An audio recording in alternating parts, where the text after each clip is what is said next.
दो दुनिया 8 का जो अकाउंट है वो सस्पेंड हो गया, उसकी इतनी मल्टीपल कंप्लेंट हुई, इतनी रिपोर्ट हुई है, पता नहीं ऐसा क्या हो गया था। और वैसे ये संविधान के रखवाले हो, क्यों मैं बोलने नहीं दिया जाता, और वैसे इनके बस की सुनना भी नहीं है। खैर कोई बात नहीं, लेकिन चमचो मैं तुम्हें ये कहना चाहती हूँ कि उसमें मैं फिर भी तुम पे हल्का हाथ रखती थी। अब अगर मैंने तुम्हारा 2 दूनी 64 ना कर दिया ना, तो तुम भी सोचोगे किसी जाटनी से तुम्हारा क्या पाला पड़ा था। तो चलो बात करते हैं। हमारे देश में ना स्वरों की संख्या बहुत ज्यादा बढ़ती जा रही है। उनका क्या काम है? समाज में, सोसाइटी में गंद फैलाना, दुनिया भर के बच्चे पैदा करते हैं और चारों तरफ गंदी गंद फैलाना। खैर वैसे स्वरों से मुझे याद आया, उमर खालिद और शर्जील इमाम जो है ना, हाई कोर्ट ने उनकी जो जमानत की याचिका थी उसको खारिज कर दिया।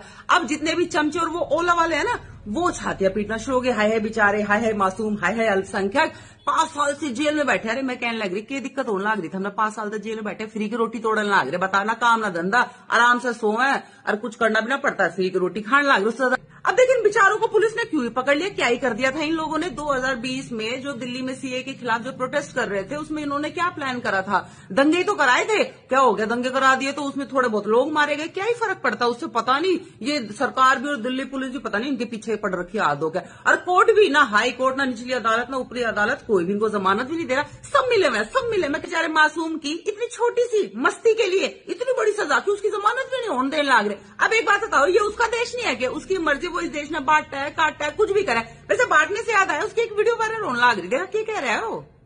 पाकिस्तान और नॉर्थ ईस्ट को परमानेंटली कट कर सकते हैं, पर परमानेंटली नहीं तो कम से कम 1 महीने के लिए तो कट कर ही सकते हैं। मतलब इतना मवाद डाले पटरियों पर, रोड पे, उनको हटाने में 1 महीना लगे, है कि नहीं? जाए एयरफोर्स से, असम को काटना हमारी जिम्मेदारी है। असम और मासूम ने क्या ही कहने लग रहा है, कुछ गलत कह रहा है। अब ये नहीं तो कह रहा है बेचारा कि असम को अलग कर देंगे, बताओ हम ये भी नहीं कर सकते। भाई जो चमचे है ना, जो कांग्रेसी है, ये सही कहने लग रहे हैं कि ये तो इनके पीछे पड़ रखे हैं, तानाशाह हो रखा है मोदी। बिल्कुल इतनी छोटी छोटी बातों की इतनी बड़ी बड़ी सजा दे रहा है, क्यों ना उसे जमानत देते थे? मैं तो करूँ जमानत छोड़ो, उसको तो केस ही रफा दफा कर देना चाहिए।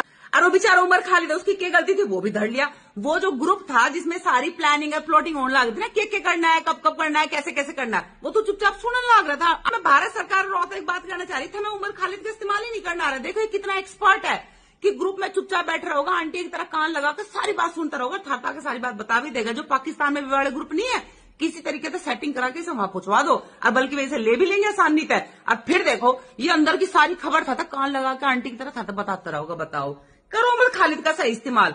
बाकी वैसे ठीक है, भीतर बाहर वैसे बतेरी बेरोजगारी हुई पड़ी है, रोटी राटी खाते रहोगे बेचारे, बाहर आके धक्के तो खाएंगे।